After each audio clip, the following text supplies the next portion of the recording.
1735 jours plus tard, j'ai décidé de quitter Spendesk.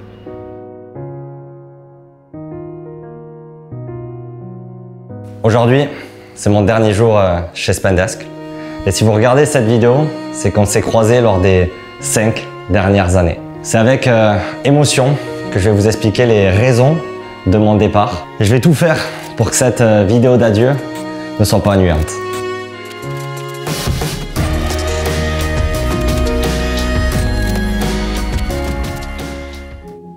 C'est difficile de résumer 1735 jours en quelques minutes. J'ai donc été obligé de choisir, de parler de 10 souvenirs, anecdotes, des moments qui nous ont tous marqués. Promis, j'ai retrouvé quelques photos croustillantes pour vous rafraîchir la mémoire. Bon, après plusieurs mois de paperasse, d'aller-retour et de rendez-vous à l'ambassade américaine, de milliers d'euros dépensés en frais d'avocat et un enchaînement d'événements improbables,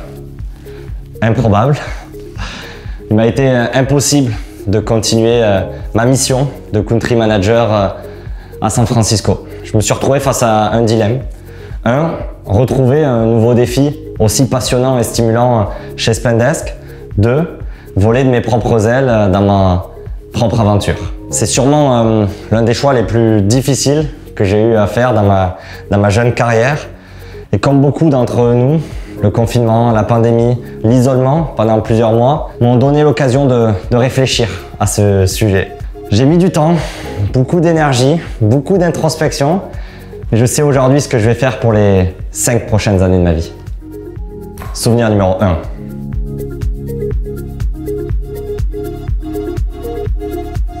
Tout commence chez eFounders, ici, en 2016. On a tous en tête l'image prestigieuse du Startup Studio qui sont derrière le succès de boîtes comme Front, Aircall ou encore Slide. C'était un vrai objectif pour moi de travailler ici, de rejoindre le Startup Studio. Après une candidature spontanée et audacieuse, j'ai signé ma convention de stage en novembre 2016. C'est la première fois que je vivais à Paris. Et je me souviens me pointer à 8 h du matin un lundi à la porte juste derrière pour commencer la nouvelle vie. Et là, je suis accueilli par un immense barbu avec un énorme plaid, une couverture sur le dos, couvre la porte et qui me dit « Welcome, tu veux un coffee ?» C'est là que je me suis dit que j'étais rentré dans la Startup Nation et cet immense barbu, c'est Romain. Je me souviens de nos bureaux pour 4, une table de 4. On devait déjà être 8 autour, juste en bas. J'avais le malheur d'être en face de Rodolphe. Pourquoi le malheur? Notre CEO fait au moins 2 mètres et il adore travailler les jambes détendues. Mes tibias s'en souviennent. Je suis resté 5 mois dans les bureaux d'eFounders ici. C'était une aventure de dingue. J'ai jamais vu autant de talent au kilomètre carré. Je me souviens de manger avec Sam Altman, l'un des fondateurs de Y Combinator, de rencontrer Des Trainer, le CEO d'Intercom. Tous les jours, il y avait quelque chose qui se passait ici. Ça a commencé comme un simple stage de business développeur et ça s'est transformé en 5 ans de masterclass sur l'entrepreneuriat.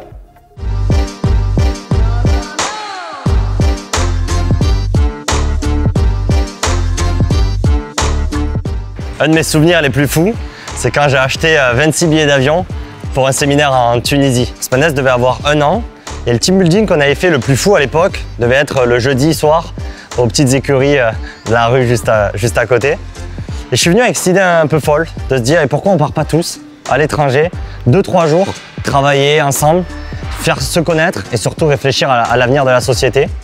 On les a baptisés les outings. Bon, pour la petite anecdote, on a changé de mot, on l'a remplacé par offsite une fois qu'on a recruté des personnes qui parlaient mieux anglais que nous et qui nous ont expliqué la vraie définition du mot outing. Je vous laisse taper dans Google. Personne n'y croyait et beaucoup auraient adoré être avec moi dans le bureau de Rodolphe quand je lui ai présenté l'idée. J'étais aussi surpris que les autres que Rodolphe accepte instantanément. Et 3 semaines plus tard, on décollait pour Djerba. J'en reviens toujours pas qu'on ait réussi à faire ça tout seul et que tout soit passé comme prévu, qu'on n'ait eu aucune embrouille. Aujourd'hui, on a gardé cette routine et on continue à partir tous les 6 mois, soit en France, soit à l'étranger. Et c'est le meilleur moyen pour faire connaissance et découvrir tous les nouveaux employés de la société. Pourquoi j'adore ce souvenir? Parce que pour moi, c'est une leçon pour tous les employés de start-up. C'est à vous. Vous avez un impact avec vos actions et vos prises d'initiative pour choisir la culture de vos sociétés. Et ça passe pas forcément par acheter des billets d'avion, mais juste tenter de faire des choses ensemble.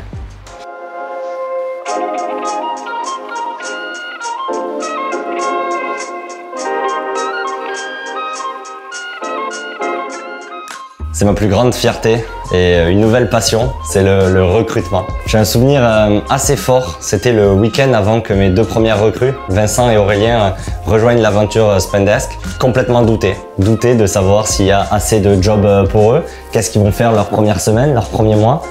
Je pense que c'est un sentiment que tous les first-time managers ont déjà vécu, cette inquiétude. Le recrutement, c'est avant tout une guerre. Pour chasser les meilleurs talents, faire les meilleurs recrutements, au début, on n'avait pas la marque employeur qu'a Spendesk aujourd'hui et c'était dur de retrouver ces premières personnes.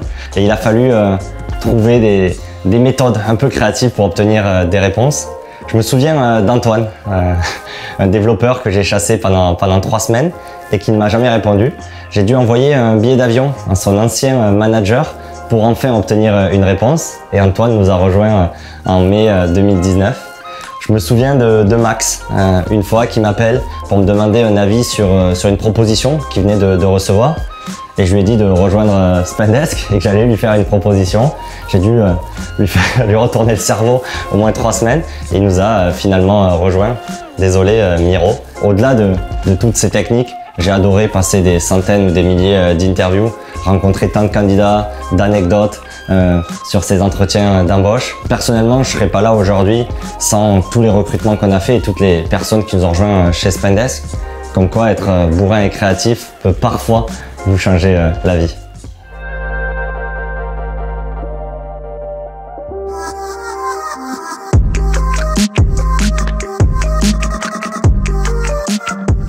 Ah, les soirées. On a un chiffre qu'on suit tous les jours chez Spendesk, c'est notre North Star, c'est le volume de dépenses sur la plateforme. C'est-à-dire l'argent que nos clients dépensent chaque jour, chaque mois, chaque année sur la plateforme. Un jour, on est arrivé à 100 millions. 100 millions d'euros dépensés sur la plateforme. Et on a décidé d'organiser une petite soirée. Juste ici, au 45 rue du Paradis. Cette soirée, elle restera dans la mémoire de tout le monde. On a découvert que notre CTO avait des talents de pompier, qu'un gros ingénieur, ça glissait pas forcément bien au sol. On a découvert que le faux plafond n'était pas très résistant. C'était le meilleur moyen de dire au revoir à ces bureaux, Cité du Paradis, qui ont marqué l'histoire de Spendesk.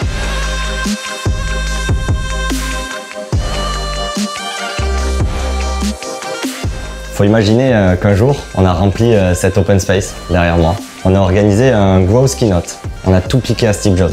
Le nom, les slides, tout. Ce soir-là, on a invité toute la communauté Growth de Paris et on voulait leur montrer notre définition du Growth. T'avais 200 personnes assises sur des chaises au milieu de l'open space et qui étaient là, venues nous écouter et découvrir nos projets. Le plus ouf dans tout ça, c'est que j'étais pas le seul au micro. Tu avais toute l'équipe Growth de Spendesk qui a choisi de montrer un projet qui leur tenait à cœur. Ce soir-là, j'ai découvert des véritables talents cachés d'orateurs dans l'équipe. Mais le plus fou, c'est qu'on a réalisé l'impact qu'on avait eu sur cet écosystème Growth en France.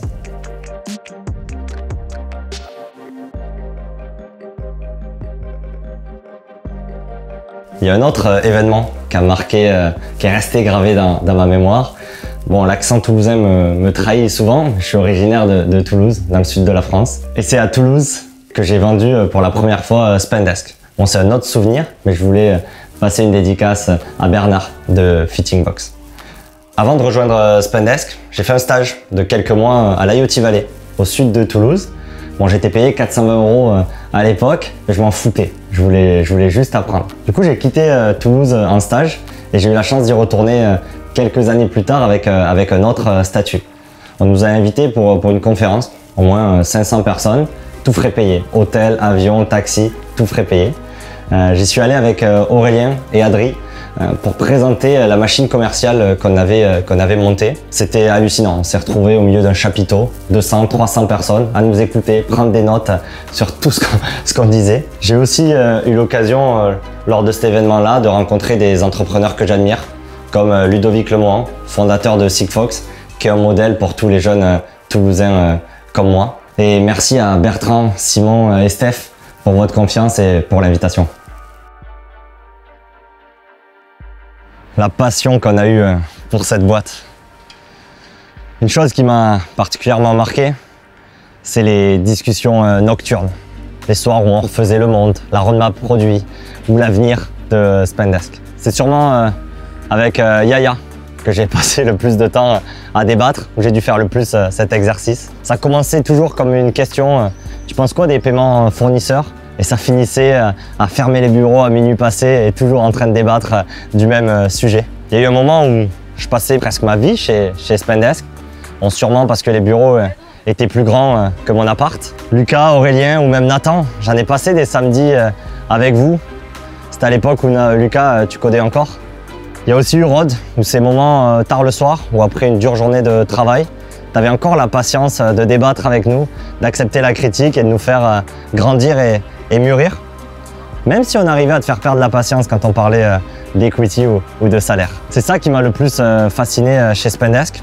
Suffisait de prendre 2 Spendeskers, de les mettre dans la même pièce et ils allaient naturellement discuter et refaire le monde, refaire la roadmap produit Spendesk. C'est quelque chose d'unique et qu'il faut que vous gardiez, cette passion pour cette boîte exceptionnelle. Un autre souvenir un peu plus ensoleillé.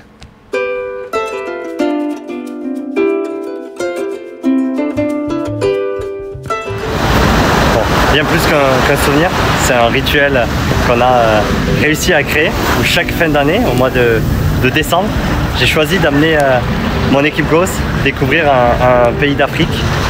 On part 10 jours, tous ensemble, à nos frais, travailler en remote depuis le plus beau des continents. Cette idée un peu folle, ça a commencé en 2018, lorsqu'on a décidé de partir à l'île Maurice, au sud de l'Afrique.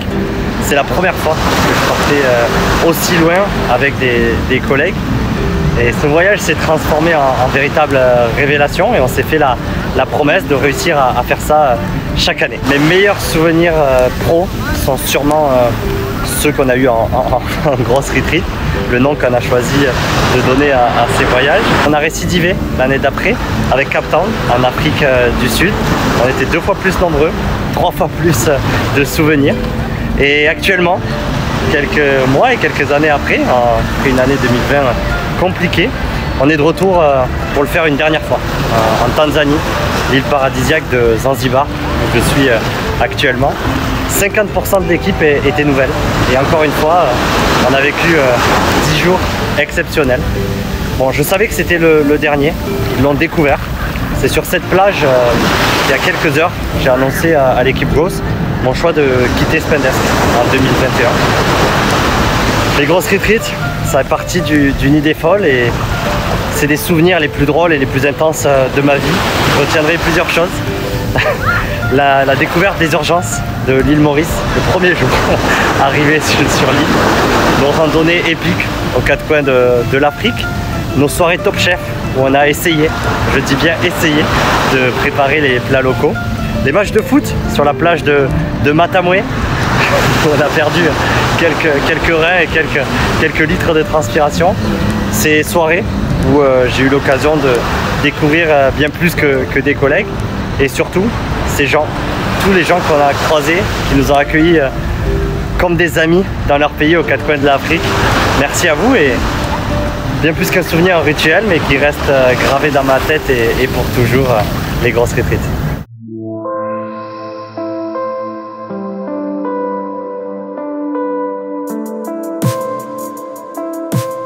Mon aventure chez Spendesk n'aurait pas été aussi longue et intense sans vous, Nico et Romain.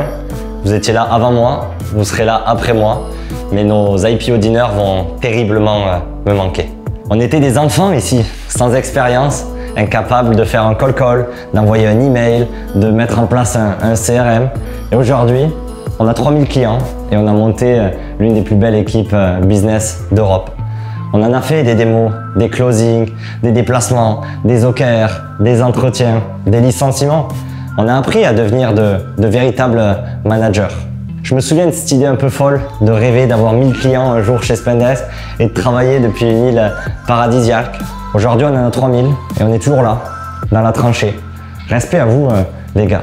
Ce qui est plus fou, c'est qu'au début, rien ne nous rapprochait. On vient tous d'univers si différents.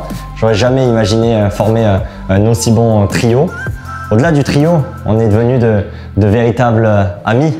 C'est que le début de notre amitié et je suis impatient de vivre les 40 prochaines années à vos côtés. Je suis quand même obligé de partager une anecdote, un souvenir, un fou rire qu'on a eu. C'est ce soir-là où Nico a voulu nous démontrer ses talents de Krav Maga et qu'il possédait vraiment une ceinture noire. Je pense que ce combat restera dans nos mémoires. On a la vidéo, donc si vous voulez la voir, contactez-moi, je vous l'enverrai avec plaisir.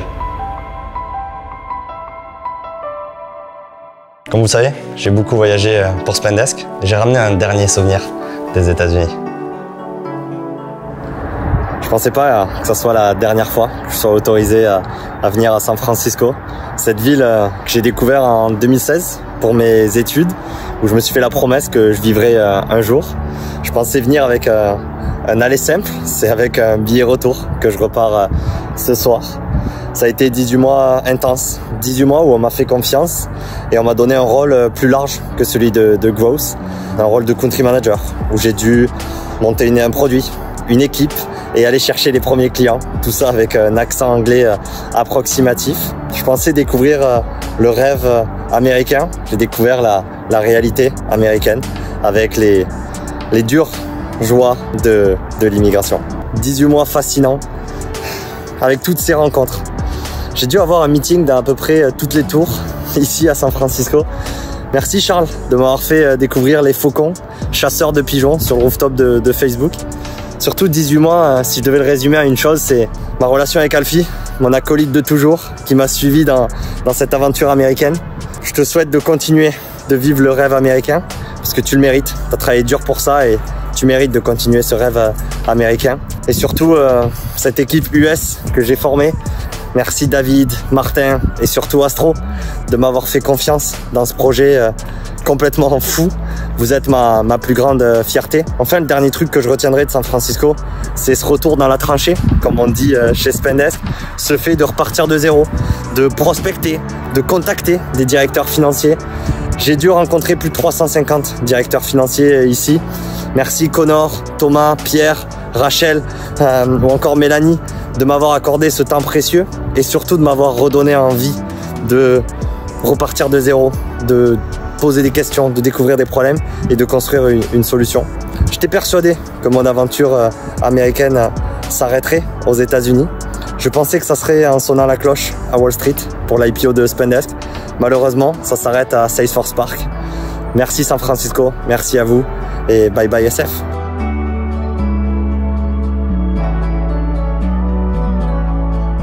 Alors oui, mon aventure chez Spendesk s'arrête aujourd'hui. Je resterai un des plus grands ambassadeurs et je serai surtout toujours disponible pour venir donner un coup de main. J'ai d'ailleurs décidé de créer un club avec tous les anciens de Spendesk et surtout accompagner les gens qui se posent la même question dans ce choix de quitter une famille qu'est Spendesk aujourd'hui. Alors what's next?